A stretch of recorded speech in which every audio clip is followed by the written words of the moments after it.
Okay. Perambur தொகுதியில வந்து விஜய் நிக்கிறதா தகவல் வந்திருக்கு. அவருக்கு வெற்றி பெற வாய்ப்பு இருக்கா? எப்படி பாக்குறீங்க? வெற்றி பெற வாய்ப்பு இருக்குதான். பசங்களாம் விஜய்க்கு தான் ஓட்ட போறது சொல்லிடுவேன். வெற்றி பெற வாய்ப்பு இருக்கா? நாங்க திமுக தான் ஓட்டு போடுவேன். நானு வாய்ப்புலாம் அவ்வளவா இல்ல. திமுக தான் இங்க ஸ்டாக் எல்லாமே. திமுக தான் ஸ்ட்ராங். ஆனா ஃபர்ஸ்ட் டைம் இப்பதான் வராரு. நிறைய எக்ஸ்ட்ராஸ் வந்து பாத்தீங்கன்னா அது எப்படி ஸ்ட்ரைட்டா வந்துடுறா? இல்ல எம்எல்ஏ தான். பெரம்பூர் தொகுதியில ஃபர்ஸ்ட் விஜய் ஜெயிக்கிறது வாய்ப்பு இருக்கு. கண்டிப்பா இருக்குதுண்ணா அண்ணனுக்கு. ஆனா இந்த இடமே வந்து டிஎம்கே தான் ஸ்ட்ராங். நலத்திட்டங்கள் பண்ணிருக்காரு. அதெல்லாம் சும்மா என்ன பண்ண ஒண்ணுமே வரலண்ணா. விஜய் வந்தாருன்னா ஒரு மாற்றம் இருக்கும் கண்டிப்பா.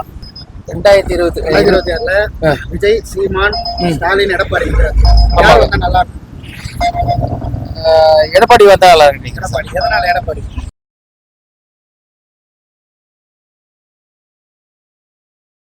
2026ல விஜய், சீமான், ஸ்டாலின், எடப்பாடி வந்தா நல்லா இருக்கும்.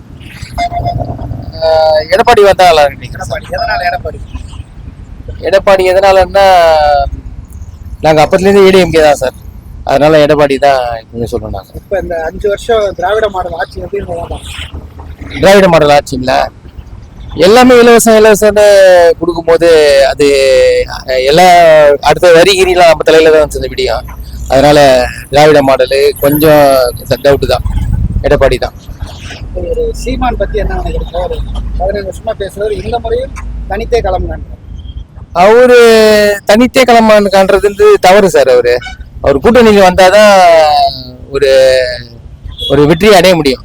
கூட்டணிக்கு தான் ரெஃபர் பண்ணுவேன் நான். சீமானு கூட புதுசா வந்திருக்க விஜய் பத்தி என்ன? அவரும் ஓகே தான் சார். அவரும் கூட்டணிக்கு வரணும் சார். கூட்டணி இருந்தா மட்டும்தான் அவரால் ஜெயிக்க சர்வே பண்ண முடியும். ஒழிய தனிச்சாலாம் ஆட்சி அமைக்க முடியாது. கண்டிப்பா. நன்றி. நன்றி. ஓகே. பெரம்பூர் தொகுதியில வந்து விஜய் நிக்கிறதா தகவல் வந்திருக்கு. அவருக்கு வெற்றி பெற வாய்ப்பு இருக்கா? எப்படி பாக்குறீங்க? வெற்றி பெற வாய்ப்பு இருக்குதான். பசங்களாம் விஜய்க்கு தான் ஓட்ட போறது சொல்லிடுவேன். இங்க வந்து பாத்தீங்கன்னா பெரம்பூர், கொளத்தூர் இந்த சுத்தி இருக்கிற பகுதியில வந்து திமுக பயங்கர ஸ்ட்ராங் அப்படின்னு சொல்லுங்க. அந்த இடத்துல வந்து ஜெயிக்க முடியும் நினைக்கிறேன். ஜெயிக்க முடியும். பசங்க தான் இருக்காங்க. பசங்க தான் ஓட்டு போச்சு. விஜய் தான் ஓட்டு போட்டு இருக்காங்க. கண்டிப்பா ஜெயிப்பாரு.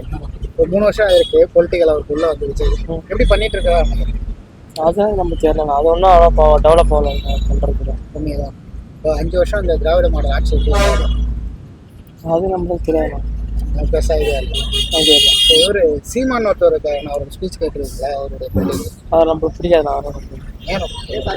நம்ம அப்பத்துலேயே பிடிக்காது. நம்மள ஏதாவது ரீசன் இருக்கும்ல பிடிக்காது? ஏதாவது காரணம்ன்றது இல்லை. நம்ம ஐடியா இல்லை. அவர் சுற்றி ஐடியா இல்லை. நீங்கள் சொல்ல தலை பெரம்பூர்ல வச்சு வேறு வாய்ப்பு இருக்கா? நாங்க திமுக தான் ஓட்டு போடுவேன். நானு வாய்ப்புலாம் அவ்வளவா இல்ல. திமுக தான் இங்க ஸ்டாக் எல்லாமே. திமுக தான் ஸ்ட்ராங். ஆனா ஃபர்ஸ்ட் டைம் இப்பதான் வராரு. நிறைய எக்ஸ்ட்ராஸ் வந்து பாத்தீங்கன்னா அது எப்படி ஸ்ட்ரைட்டா வந்துடுறா? இல்ல எம்எல்ஏ தானே. எம்எல்ஏ கண்டது தானே வராரு. ஜெயிச்சுவாரு அப்படின்னு நினைக்கிறீங்களா? இல்ல வாய்ப்பு இல்லைண்ணா. அவ்வளவா இல்லைண்ணா.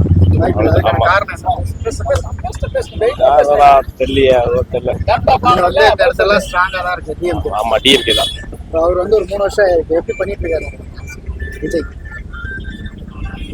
எங்களுக்கு இன்னும் தெரியலையே. எப்படி தெரியலையே? ஆமா அது தெரியல. பண்ண மாதிரி தெரியல. அவங்களுக்குள்ளதான் படிக்கிறாங்க தவிர தெரியல. திராவிட மாடலோட ஆட்சி 5 வருஷம் அதுனாலதான் இருக்கு. கண்டிப்பா அவங்க மீண்டும் வரும். ஆமா ஆமா மீண்டும். லாஸ்ட் இது நீங்க சீமானை பத்தி 15 வருஷமா பேசுறீங்க. அவருடைய பொலிட்டிக்கல் பத்தி அவரும் முயற்சி பண்றதா. ஆனா வர மாதிரி தெரியல. அவரு பேச்சு கேட்டிருக்கீங்களா?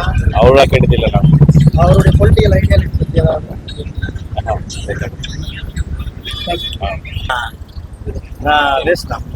பெரம்பூர் தொகுதியில ஃபர்ஸ்ட் விஜய் ஜெயிக்கிறது வாய்ப்பு இருக்கு. கண்டிப்பா இருக்குதுண்ணா அண்ணனுக்கு. ஆனா இந்த இடமே வந்து டிஎம்கே தான் ஸ்ட்ராங். நலத்திட்டங்கள் பண்ணிருக்காரு. அதெல்லாம் சும்மா என்ன பண்ண ஒண்ணுமே வரலண்ணா. விஜய் வந்தாருன்னா ஒரு மாற்றம் இருக்கும் கண்டிப்பா. இங்க வந்து அதான் அவங்க நிறைய வந்து பூங்காக்கள் திறக்கிறது, கல்யாண மண்டபம் திறக்கிறது, இந்த மாதிரி நிறைய சும்மா அந்த எல்லாம் எமர்ஜென்சி சொல்றாங்க. இதெல்லாம் ஏன்னா வந்து கணக்கு காட்டணும்ல. புரியுதுங்களா? ஏன் என்ன செஞ்சான்னு கேட்பாங்களா? சப்போஸ் விஜய் வந்து ஆட்சியில் உட்காந்துருன்னா வந்து கேட்பாங்க என்ன செஞ்சான்னு கேட்பாருல. நோண்டு வரல. அதனால இதெல்லாம் பண்ணிட்டு இதெல்லாம் முடிச்சுட்டு போறாங்க. சொல்லுங்க. அதான் நான் முடிச்சுட்டு போறாங்க அவங்க. அதுக்காக தான் அர்ஜென்ட் ஓபன் பண்ணது, போறது வருது. எலெக்ஷன் அறிவிச்சிட்டாங்கல்ல. அதனால ஃபுல் பயம் வந்துச்சுண்ணா. இப்போ ஒரு 3 வருஷம் தான் ஆயிருக்கு ஒரு பொலிட்டிக்கல். ஆமா ஆமாண்ணா. ஒரு 70 வருஷம் கட்சி ஆ. அதுக்குள்ள எப்படி வீழ்த்திட முடியும்? ஃபர்ஸ்ட் தேர்தல்ல எப்படி வீழ்த்திட முடியும்? கண்டிப்பா வீட்டுலாம் விடும், அண்ணா வரலாம் விடும், எதிர்கட்சி தலைவராக வந்து உட்காருவாரு. எப்படி இருந்தாலும் முதலமைச்சர் சீட்ல வரலாம் விட எதிர்கட்சி தலைவராக வந்து கண்டிப்பா உட்காருவாருண்ணா. அது ஒரு நம்பிக்கை இருக்கு, கண்டிப்பா எதிர்கட்சி உட்காருவாரு.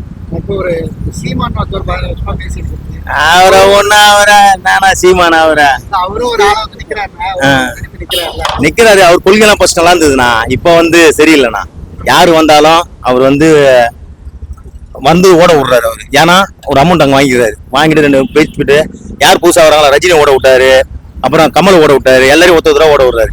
அதெல்லாம் வேஸ்ட்ண்ணா. அவர் பத்தி பேசுறது வேஸ்ட், வாய்ப்பு இல்லைண்ணா. அவருக்கு வாய்ப்பே இல்லை, சுத்தமா கிடையாதுண்ணா அவருக்குலாம். விஜய் வெற்றி பெற விஜய் கண்டிப்பா வெற்றி பெறுவார், நான் நல்லது செய்வார். நல்லது சார் விஜய்